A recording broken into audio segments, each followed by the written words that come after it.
is a very magical experience. I mean, I've never got to have this experience before, but it does feel like a dream come true. It's all the cliches that people say, and it honestly is. And it's an honor just to be nominated. It is. Yeah. Uh-huh. I've already won. You've won. Oh yeah.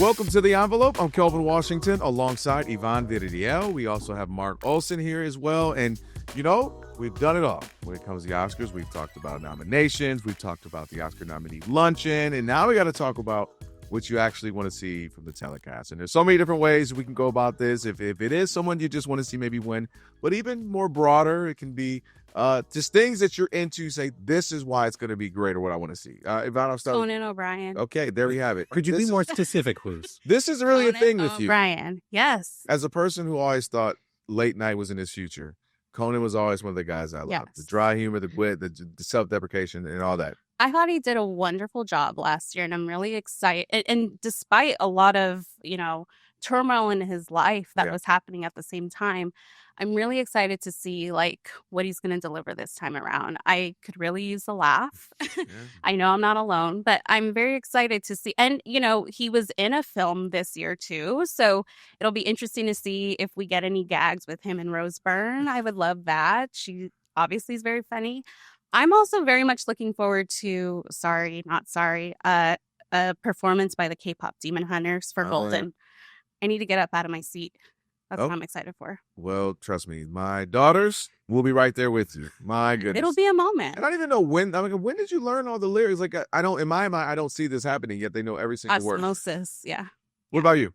Well, I think it's interesting, last year with Sean Baker sort of sweeping and winning so many awards, that this year, there seems to be this head-to-head battle happening between Sinners and one battle after another. And it's going to be interesting to see if Oscar voters kind of go with the sweep where they kind of lean heavily to one or the other, or if they kind of spread it around. If it does end up being, let's say, one battle for Best Picture, but Ryan Coogler Best Director, or you could flip that around.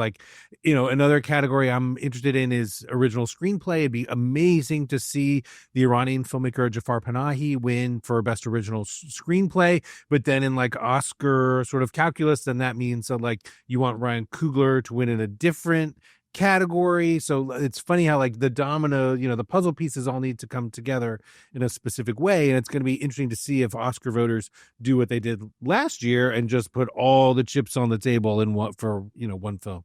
You took something I was looking for. My point was going to be with Sinners getting all of those nominations. It's almost now the pressure of winning most of them. Maybe not all, because you don't want to be nominated 16 and you win 2. Yeah. It'd be win 3. So it's thanks for the noms, but we only won a handful. So that's what I'm going to be watching. If you win 10 out of 16, that's huge, or something like that. I'll be watching. Yeah, those craft categories that'll be kind of earlier in the show could be very telling as far as what's going to happen later in the night. Yep. And then again, got to shout out producer Matt here. I'm stealing this one from him. Tiana Taylor. Anytime she wears anything, becomes a thing, as we all know. So what anytime you wear anything, it becomes a thing. Look at that. Thank you. I'm not a usher at a Laker game. No.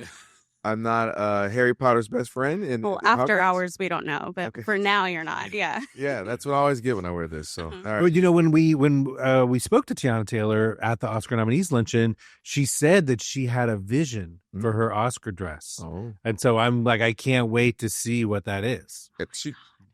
I'm going to think, I'm not the only one here. Jump on a limb. She's going to smoke it. Whatever it is, she's going to absolutely crush that for sure. All right, so swinging it back to you, Yvonne. I want to hear a little bit more about your conversation. You got to sit down with Elle Fanning and starring in Sentimental Value. How was that?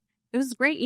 Elle is this veteran actress. She's not even 30 years old yet. She's been in the scene for a long time. She's nominated for Sentimental Value in what is essentially this very meta role where she's playing this American movie actress who's really seeking a creative challenge, and she's cast in this Norwegian film that sort of gets caught up in some dysfunctional family drama. And we sort of dive into her own experience in Hollywood and the transition from child actor to adult actor, and also seeking that challenge, and when she sort of came into her own and voicing her feelings about roles. And it was a really fun conversation. And I felt like I hadn't accomplished a lot at my age.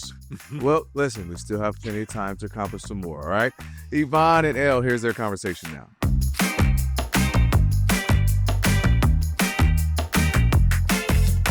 Well, joining me today is Elle Fanning. Congratulations on your nomination for Sentimental Value. Thank you so much. Hello.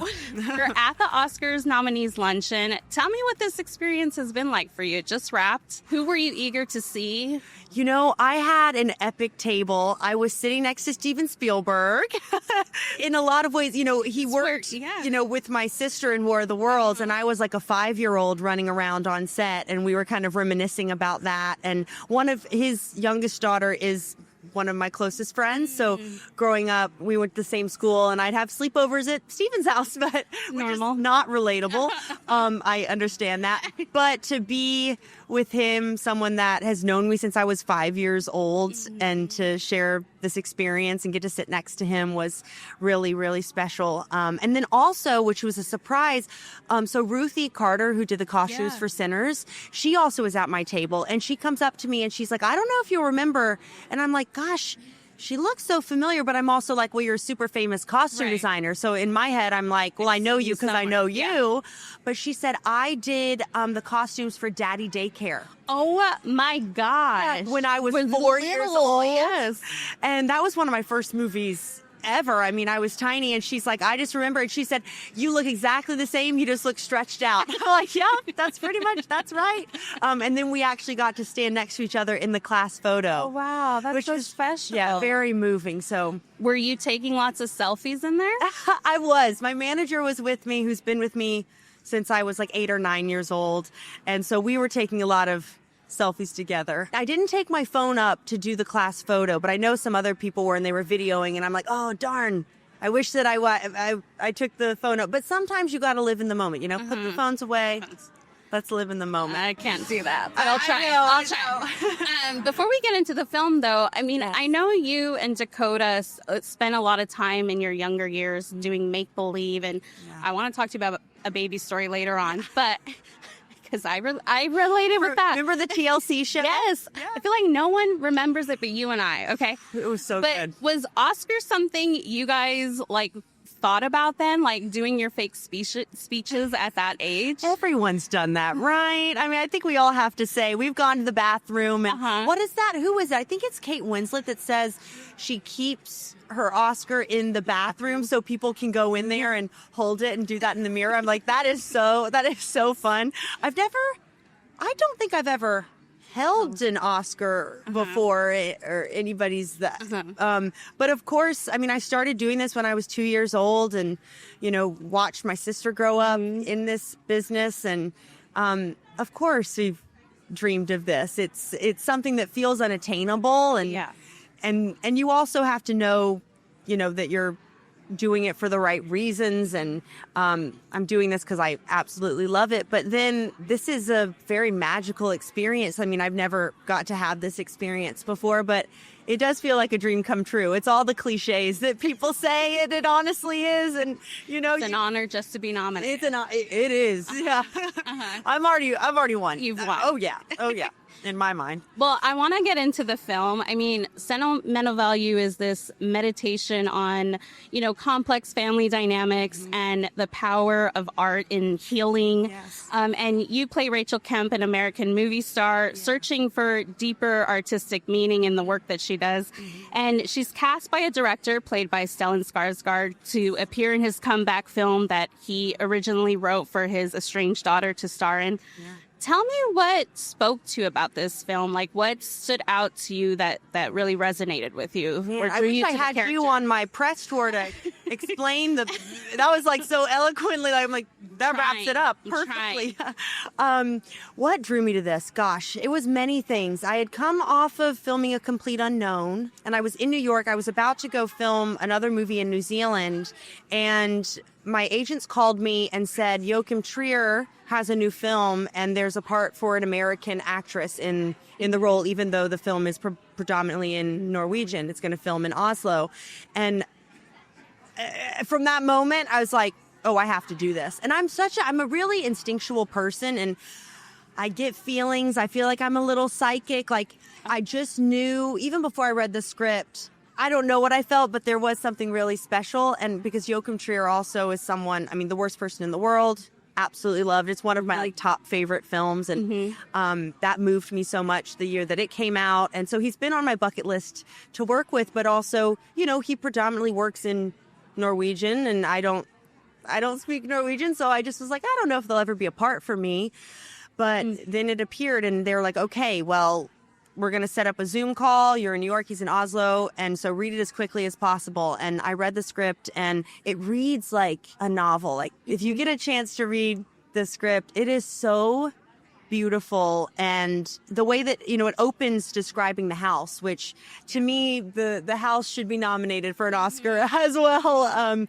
It's such an amazing character in the story, and the way that Eskil, who is also nominated, he's the co-writer, and the way that they describe this house is so moving, because I think we all have, if it's a time or a place, or it holds so many memories, and they just captured that about this childhood home. Right. And then Rachel Kemp, she really struck me, and sometimes you go into a role and you're like, I'm not sure how to play this, or I don't know my way in. But there was something about Rachel. I mean, I am an American actress, you know, like, of course there are similarities, but there was just, I really saw the way I wanted to play her, and I saw the pitfalls that I could have fallen into, of the cliches that maybe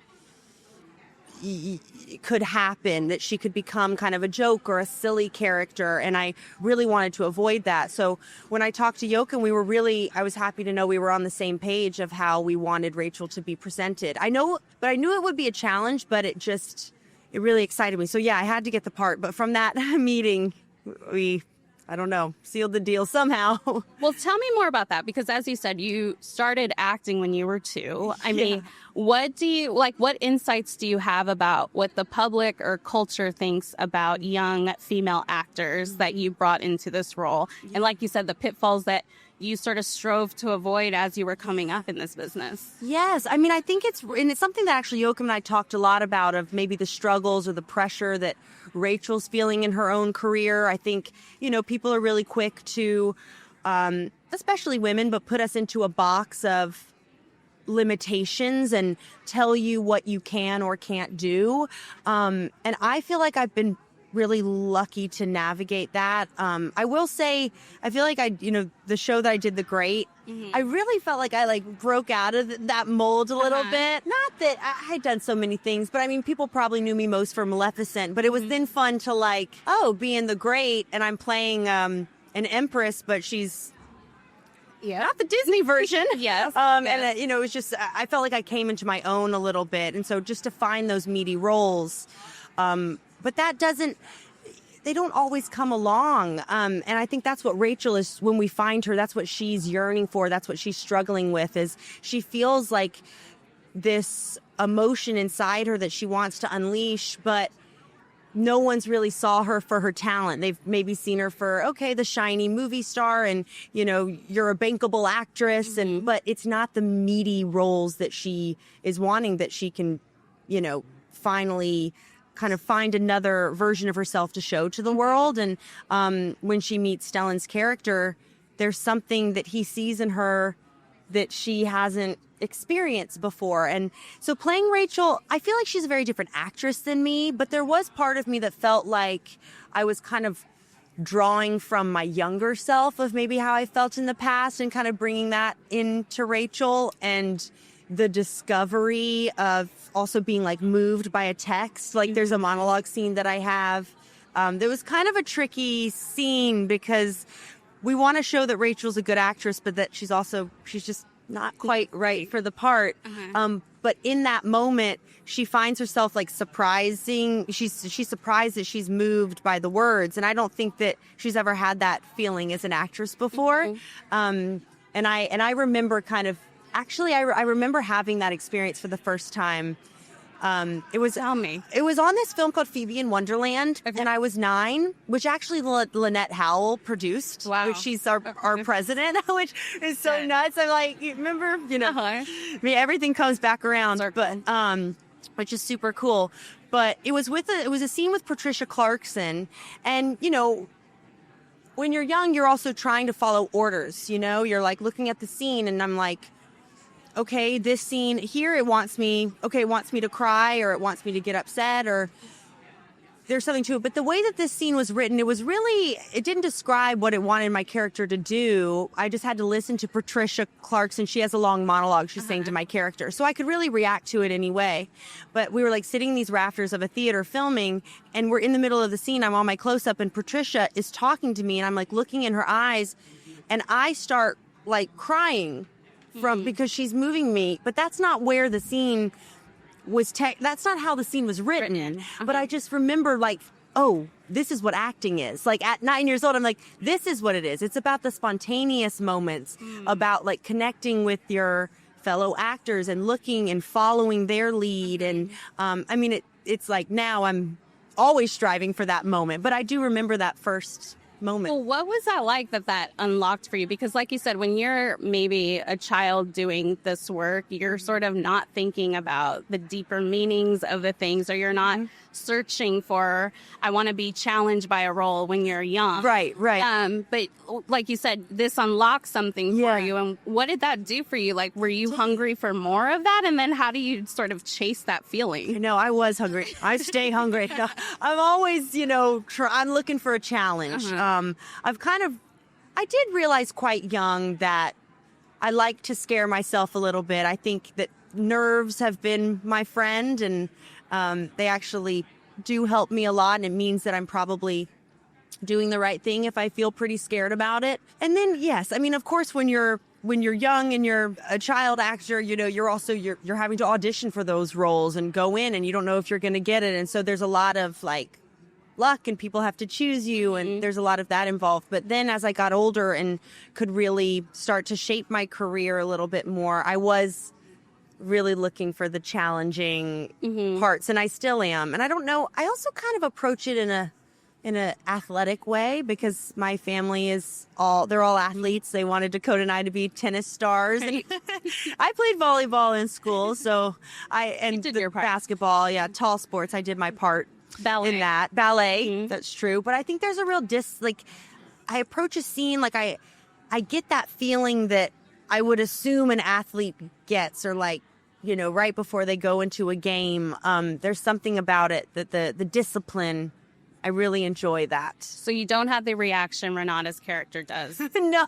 Well, have you had that moment where you're like, I don't know if I can go out there and do this, even on a set? I don't know if I've had like a panic attack to that degree, but I did my first theater show as a Broadway show, Appropriate Now. Tell me. That got my heart racing. And it was so odd, because I'm like, we have done this so many times, and I was still nervous that I was going to forget the lines and like be caught there, like in your underwear on stage. Yeah. Like there's just something about it for me. It definitely, I was pretty nervous every show, every show. And then, you sink in and you start to be able to play with the audience a little bit. But the stage, I think because I was so used to film where sometimes the mistakes are the best part. And I guess theater, I'm just not so conditioned in it, but the mistakes can be also a beautiful part of that too. But I think just because I wanted to be perfect, and it's something that I hadn't done before, so I was a little hard on myself in that regard, which definitely made me nervous. I've had, in the great, sometimes because they're just the way the rhythm and the way that Tony writes, and he really wanted us to be word perfect, punctuation perfect. So, and a lot of times you're also performing.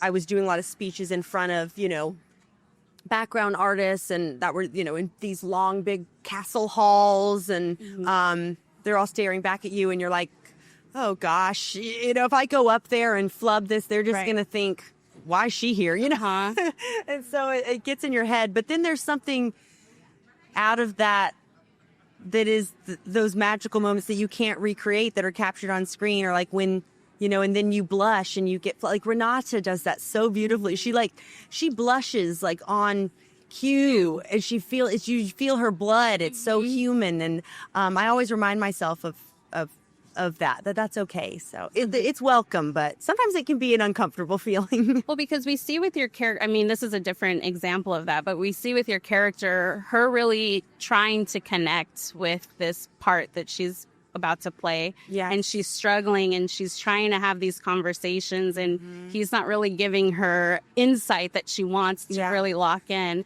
And I'm curious, like, we don't often talk about like the actor's version of writer's block, but like, how do you sort of work through that? Like for me, it's hard. I got to go for a walk or go do something. Yeah. But how do you sort of power through of like, I'm not finding it. How do I get there? Do you like talk to the director? Like what, has there been a moment like that for you? You know, that can be hard.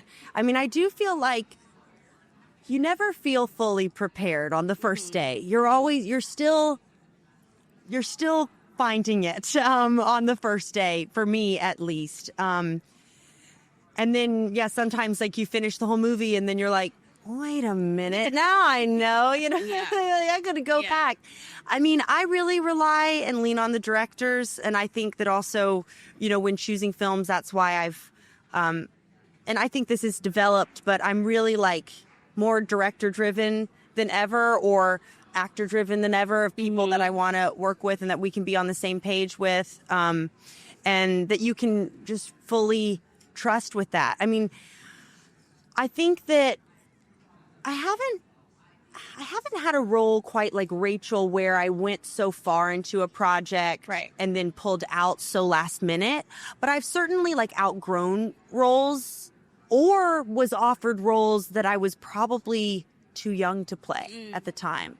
I remember like I would be offered roles and I had like a, 4-year-old son or something, like way before I should have had a 4-year-old son. And I'm like, well, this isn't right yet. That doesn't, and I think also that's what Rachel's finding herself in. I mean, even I think, the son that, Agnes's son who's hired and cast in it, it's like, well, he's probably a little bit too old to be Rachel Kemp's son. Like she doesn't fit into that character so much. And so I think you have to be honest with yourself to be able to walk away or say no for something or be like, I've just outgrown this and it should, I got to give it to someone else. It's not right for me anymore. But when you are struggling a bit on set with something, you try to just lean on the director and lean on, it's hard because you need it. I've also learned it's like, God, it starts from the script too. You have to have a good script. But how do you know that to trust your intuition that it's not right versus am I just uncomfortable and I need to figure out if this is the challenge that I actually am after? That's true. That's such a good question. Because I am someone that when I get something in my head and it feels wrong, I just can't let it go. I can't let it go. I will talk about it until I'm blue in the face, and I will go up to producers and I will, be on set. And now I'm able to produce things now, which is really nice to have a little bit more of a say. So your voice actually kind of counts more in those conversations. Was there a moment like that on this film where you were like, on Sentimental Value? No, I have to say I never had that on this. When I'm on set, I really am interested in the behind the scenes. I'm interested in where the camera is, and I'm interested in how it's going to be shot, and I like to know all those things. But there was something about this experience that I really let it all go. And I don't know if it was because I couldn't speak the language. Just because on set, Joachim would talk to me in English and Stellan would, but, the whole crew, they're speaking Norwegian or Swedish or like to each other. And I kind of could have tunnel vision and just let it go and just hand it over to them to not micromanage anything or try to eavesdrop. Because I was like, well, that's not really my job here. And I just trusted Joachim so much. His set, I would ask myself constantly, and this is why I wish I kept a journal. But I would ask myself, like, what is making the set run so smoothly? It was so organized. And of course we didn't have a lot of time, but it felt like we had all the time in the world. Like for these scenes, we could experiment. I never felt rushed.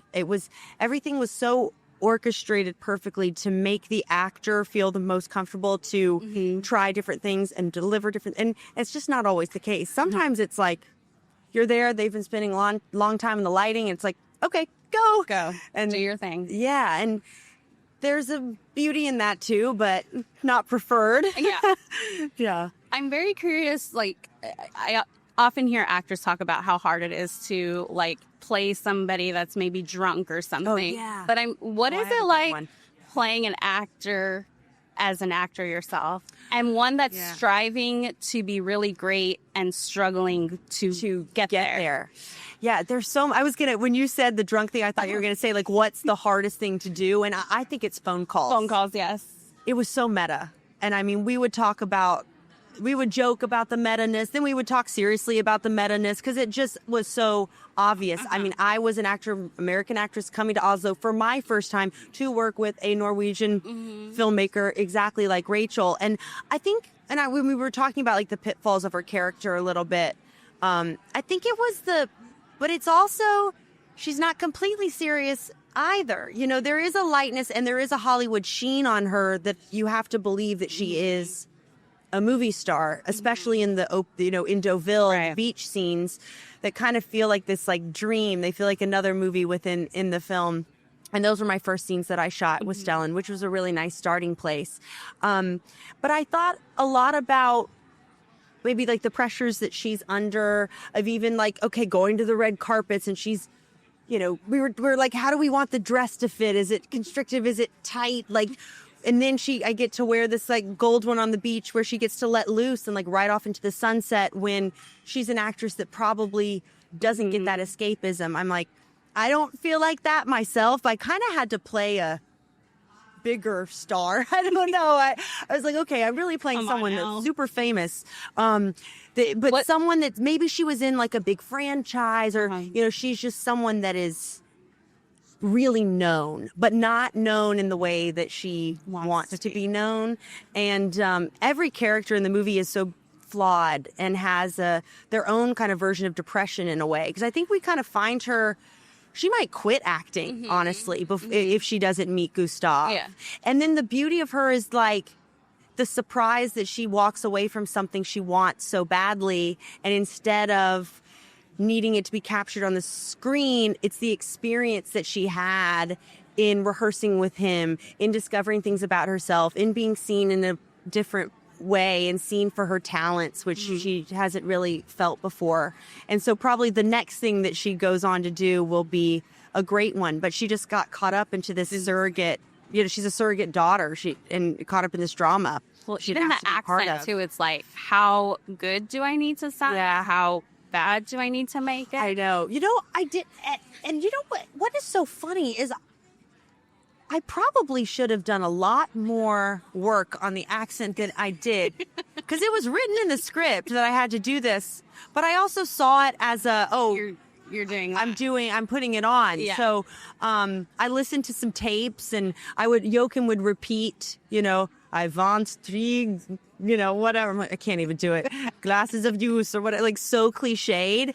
And he would repeat it, and then I would repeat just like what Rachel would do. And it's not terrible, but it's not quite right. I wonder what Stellan was thinking. I know. Sorry, Stellan.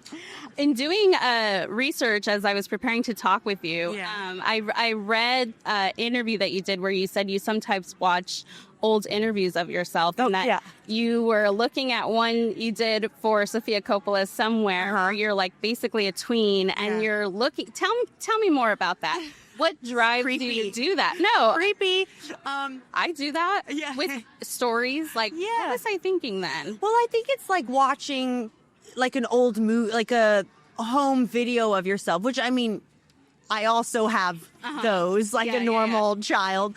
But then there's like a plethora of these like phases of my life that are marked, like all on YouTube, of pinpointing the different ages. And it also it reminds me of like, oh, that moment, I remember that person and working on that set, and just brings back those memories. And then there's something about it's like, gosh, I look at that little girl and I'm like, she's trying to answer the question so good, you know. There's something so sweet about it that you do feel a little disconnected. And I feel like I'm like looking at from outside. Yeah, looking from outside. Because it made me think of this quote that George Clooney gave in promoting Jay Kelly, where he plays a veteran actor, sort of assessing his career. But he said that you're acting twice if you're famous. Your job is to be an actor, and your other job is to act the part of a movie star. Do you agree with that? Or like, how do you see it? Gosh, I mean, George Clooney's, he is the movie star. I don't know if I feel that exactly, but I feel that there is a piece of myself that I keep private for me. Like, of course, because yes, we do the movies and we play the characters, and that's a whole other section. And then there's a whole other part of it where we're doing this and we're doing interviews, and you can't help but think, well, how do I want to present myself? What do I think about that? What is, and so there is a part that I like to keep kind of to myself. I mean, there's also there's not a lot of mystery in the world these days. Especially, with social media. And I mean, I have all that, but I also choose to share into my personal life as much. And because truly what I love is doing movies. And if you're like, I want people to be able to escape into my roles, I mean, you can't predict that, but maybe maybe there's something to that. Before we wrap, to stay on the themes of, family and filmmaking, you're going to be working with your sister soon on Nightingale, the film adaptation of Nightingale. And it's the first time you're starring together. And I just wonder what that's like to sort of, what excites you about it, but also what it's like to develop as an actor alongside your sister and to have that kind of experience. It could make me cry thinking about it because it's so special. I mean, I've said this before, but I'm like a Nepo sister. Like my sister, she started from, 6 years old. My mom, who, came out with her, and my mom was my age. Well, she was my sister's age, how old she's now, like 32. Had no clue about the business, navigating, being on set with my 6-year-old sister on I Am Sam. And, Sean Penn is like method in character. And my mom's 32. Like, okay, so how are we going to deal with this? I mean, my sister was very, very mature and was so, they would have like serious talks about it, but it could break my heart, like thinking about my young mom, like navigating this world and what she sacrificed for her girls. And we're very family oriented in our family. When someone succeeds, it's like we all succeed together. And this is another stepping stone to get to finally act on screen together. We don't run lines together.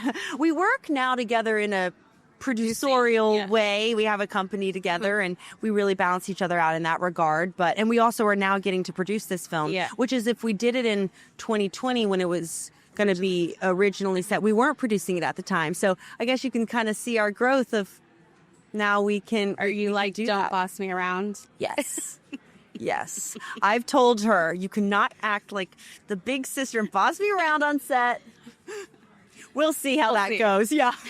Well, before we wrap, not to put you on the spot. Okay. But ranking the award season moments, where does being nominated rank against Jack Black finding out you're obsessed with him and taking a selfie at the Golden Globes? Oh my God, they're high. They're really high. Which takes They're neck and neck. They're neck and neck.